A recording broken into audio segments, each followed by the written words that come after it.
Welcome back, brothers and sisters. I am Braden. The guy right next to me, he is Tim, and this is The Second Legacy, and thank you for stopping by.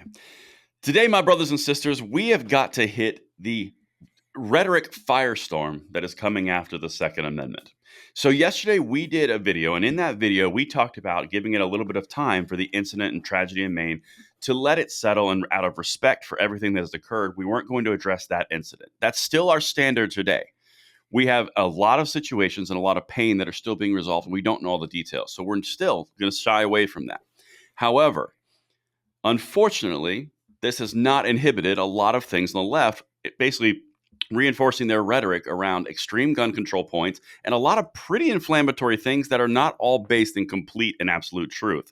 That's what we're going to address today. Everything's going to be linked in the description box below. And please make sure you hit that like button, subscribe to the channel, and help the channel grow with that notification bell. So, Tim, today, man, be honest, dude, we've got so much stuff. We are going to drink through a fire hose today.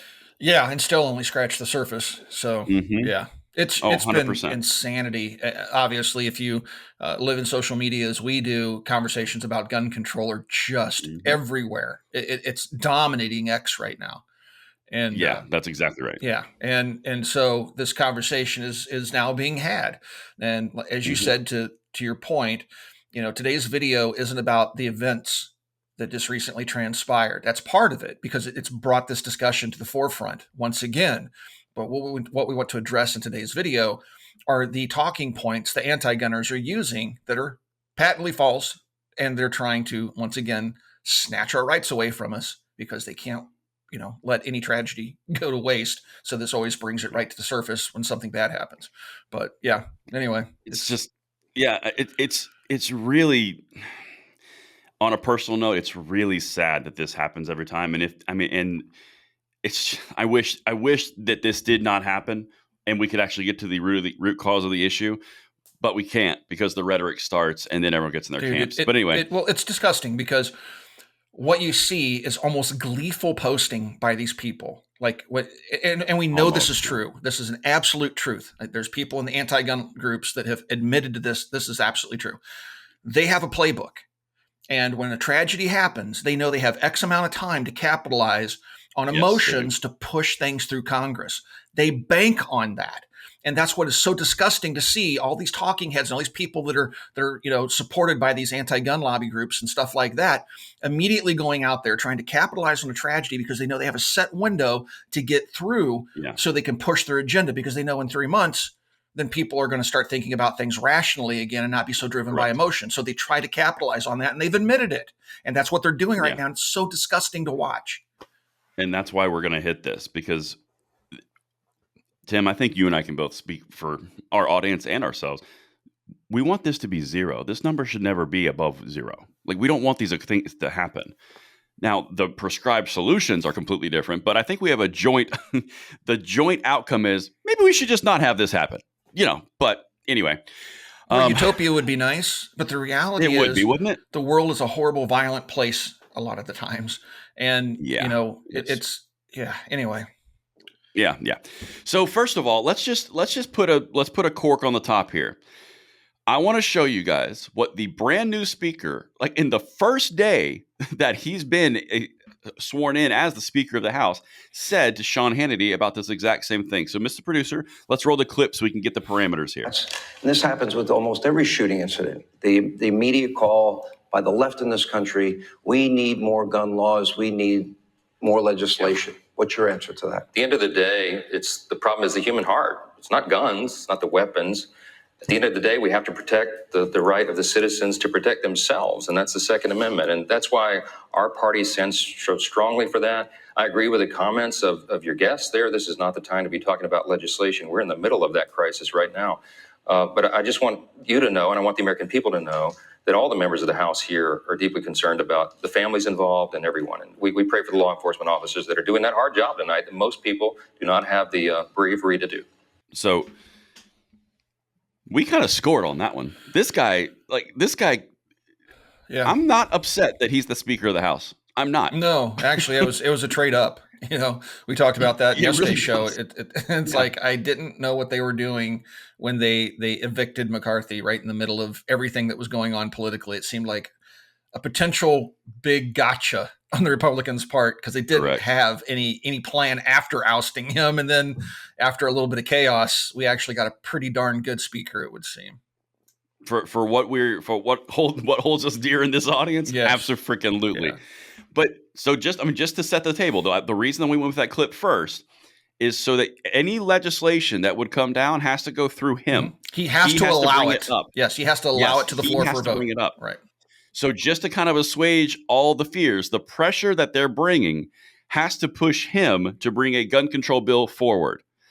I don't think that's going to happen right now, Boo. So now No. we got the finger in the dam. We're plugging it right now. Let's talk about the actual opposition, because now we can get into that rhetoric that is a really important thing to address, because a lot of the things that we're about to cover are not based in truth at all. Yep. I mean, legitimately at all. So, Tim, do you want to go into the Karine Jean-Pierre clips, or do you want to go into Kamala Harris first? Which one do you want? Man. Boy, That's a tough choice, because that's a choice. let's go after the Venn diagram lady. Okay, Kamala it is. Yeah. Mr. Producer, could you hit number 2 for us? Last night, Lewiston became yet another community torn apart by senseless gun violence. Once again, routine gatherings, this time at a bowling alley and a restaurant, have been turned into scenes of horrific carnage. Doug and I mourn for those who were killed. We pray for those who were injured, and grieve with so many whose lives are forever changed and impacted by what happened.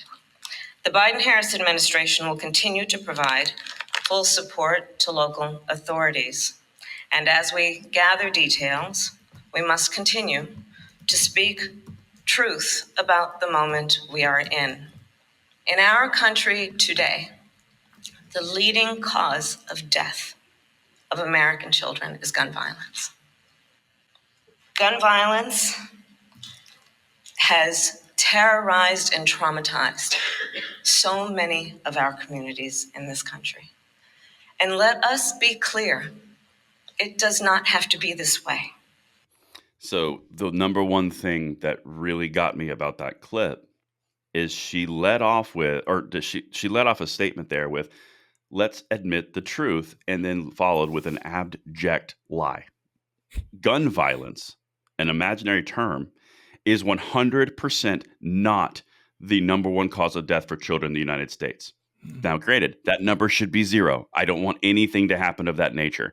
The studies that they are referencing, just so you guys know, the studies that they are referencing are 0 to 18 and 19 and 20-year-olds. And the spectrum of impact on what they're calling gun violence is all 17, 18, 19, 20-year-olds, and they're lumping it in as children for a more dramatic effect. Right. It is not true. The age group that is most commonly involved in criminal activity in places like cities and things like that.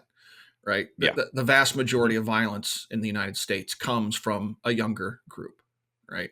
Yeah. It's 15 to 20 is the numbers that they have in that same study, but they've adopted this line because it's an impactful line, and it's not true. Calling a 20-year-old man or woman a child just to get a statistic is pretty disingenuous. But that's what they do. That's what they have to do to get their talking points. Yes, exactly.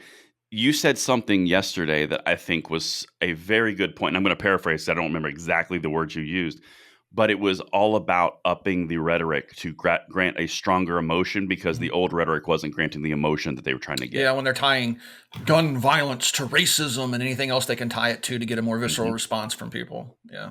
Right. And the big point that I think is such an important piece is these exact same people, and this really kind of burns me up. This is one of the reasons we're going to do a lot of videos on this on my stuff and across the spectrum. But these exact same people have said, we want to ban AR-15s. We want national red flag laws. We want national safe storage requirement laws. But then you talk about any type of mental health funding, say, nope, ain't doing that. Talk about hardening schools. Nope, ain't doing that.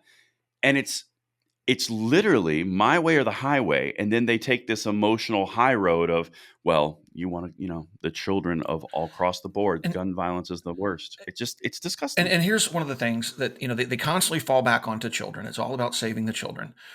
But one thing I don't understand is that accidental deaths with firearms is an issue, right? Especially with people that are not trained, don't know how to use the firearms, don't understand the ramifications of leaving a gun laying around when a child's in the house, things like that. Not saying that we need to legislate that away. We need people to get training and things like that. Well, where could they get training? Where could children get training? School? But yet these anti-gunners refuse to allow gun safety in school because it goes against their agenda. So they're willing to let your children die. And so they, and just like you said, we won't harden our schools. We want to take guns away. So we're going to let children die until we get our outcome. But then when that doesn't work, what's next? Well, this is the exact same thing. And it appears that way. Right. It has that air, that persona, that observation of, well, if you don't want to do anything, to your point, then what's going on? Like, to your point, that's what you're saying. Yes. They aren't making the cognitive decision to say, yeah. Well, no, but in my view, the fact that they stop us, they pull funding, anything else they can do to any school that tries to teach just firearm safety. There are more guns in this country than there are people, but the anti-gunners don't want us using public schools to teach our children how to safely handle a firearm if they encounter one. So in my mind, that means they're perfectly willing to let those accidents happen just so they can get their political agenda pushed forward. Because what is the rationale behind not teaching a child basic safety? Contact an adult, don't touch it, right? Basic stuff. You're going with, if you aren't preventing it, then you're allowing it. That's the tact you're going. And it's all because they have to maintain their narrative. They need those accidents so they can maintain their narrative, and they don't want to let you have any say in that or allow you to promote firearms as their biggest fear, because they fear that through that education they may start to lose the argument, which they're already losing. But that's my point. So it is malicious in my mind. There's no reason to say we will not teach our children basic gun safety in the United States. There's no reason for it. Well, you can give me that is valid. Right. But on that same tact, and I think this is an interesting point, the left in general will go down the road of saying, like, for example, look at sex, for example, right? In the 50s, 60s, 70s, sex was abstinence. That was sex control or birth control. That was all the standards. It was, well, you just have abstinence until you become an adult or marriage or whatever XYZ, fill in the gap. Right. But then the left's argument was, well, you don't need to do that. You can have sex with anybody. You can do whatever you want as long as you're safe. So we should teach it in schools. And that was the entire argument. The entire argument has always been, well, yes, this might be a taboo subject for some, but for others, so we should just teach it to everybody so we can have them be more safe and more protected while they make their decisions, because you can't stop them. That's the entire point. And there's parallels there. I'm just saying. And in fact, if you look, I know a lot of people aren't fans of the NRA, but the NRA has something called the Eddie Eagle program, which is geared directly to safety for children. But the left says that's a demonic program because it has the letters NRA near it. Yeah. Actually, most of their budget they actually do spend is actually for training. So it's just, it's very disingenuous. And it's of just, course it is. Anyway, we're on a soapbox. Yeah, I know. It just, oh my gosh, man. I get wrapped around the axle dealing with these clowns. Anyway, sorry. No, of course. No, dude. Don't mean to interrupt the flow here. I think a lot of us feel that way because it's legitimately true, right? Right. But and guys, if you're watching, we're trying real hard to stay on exactly what we're doing here. So, Mr. Producer, let's get back because we got Karine Jean-Pierre. We got to hit some things here. Number 3, please. This is not normal.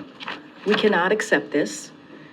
There have been literally hundreds of mass shootings in the last year alone, leaving empty seats at dinner tables across the country and leaving those who survive these heinous acts both physically and mentally scarred. And while we have made progress since the president signed the bipartisan Safer Communities Act into law, much more must be done. And the president has been clear that executive action alone is just not enough. As the vice president who oversees the newly established Office of Gun Violence and Prevention, stated during today's state luncheon, Okay. Yeah, man. It's an abject lie what she just said to start this off. She goes into the idea that, well, there's been hundreds of mass shootings in the United States. This year alone, she said. No, I know. there absolutely has not. And I'm going to tell you guys where it's coming from. They are referencing something called the Gun Violence Archive. The Gun Violence Archive is started and run by Slate Magazine. That is a leftist source. It has been adopted by the media. It has been adopted by Democratic politicians. It has been adopted by gun control personalities because they manipulate the actual results of crimes across the United States. For example, and I've had Katie do this on her channel. I've dove into my channel. I can do this all day long. If someone is involved in a drive-by in a gang shooting and 3 people or more are injured by a bullet, that's considered a mass shooting. That's not considered gang activity. That's not considered a drive-by. That's considered a mass shooting. Right. If you have something in a group fight with 25 different people shooting each other, like you have in California multiple times this year, that's considered a mass shooting. And she's trying to conflate, just like Gun Violence Archive does, the exact same thing that we're seeing right now in Maine, which is horrible and awful and needs to never happen. But they're trying to conflate 2 completely different things to boost their numbers, to encourage you to give up your rights. Something we used to call gang violence, they now call mass shootings. Yes. So, and then on top of that, dude, this is sorry, go ahead. No, well, the other thing that jumped out at me in that clip was she goes in there and says, we passed the Safer Communities Act. Now, when they passed that, they were telling us it was the most comprehensive gun control in 30 years. Oh my God, this president is so great. We just saved the world. And then she comes out with this. It didn't do a thing yet again to stop any type of violence. And she comes out and goes, but we passed this comprehensive bill. It was a great start, but we need much more. Yeah, and that's what we've been saying all along. It's incrementalism. Yes, they're not content with reasonable restrictions. The gun control that they're going to pass, they're going to say is landmark and legendary. And oh my gosh, it's going to save the world. But it's not quite enough, folks, because look, it happened again. Right. Because their end goal is not reasonable restrictions. It never has been. They're lying to you. And the other thing is she says there are hundreds of mass shootings every year in the United States. And Davey Hogg parroted that on Twitter recently. But he's tying it to AR-15s, right? So you have completely false, right? So they're tying their mass shootings, gang violence, to AR-15s, which aren't used, because we know from FBI statistics around 400 rifles of any type are used in violent crime in the United States every year. That means less than 100, maybe 50 or less. We don't know because they don't track it by model type, but just by the pure numbers, less than 100, let's say, are of the AR-15 type. And if it's a mass shooting, that means more than one person was shot. So that on its face is a lie, because they, like you said, they conflate everything, mix it all together, and then throw it out there and go, look how awful everything is. And they wrap it in verbiage that gets those fence sitters and the people in the middle that really don't know which way to fall on this issue.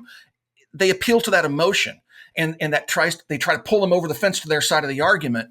And it's so dishonest. But I guess that's politics. But man, these people are disgusting. And that's the problem. It's dishonesty. And the thing that I've got so many thoughts and directions in my head right now. Miss Producer, next one we're going to go to is image number 6, just so you can pull that up for me.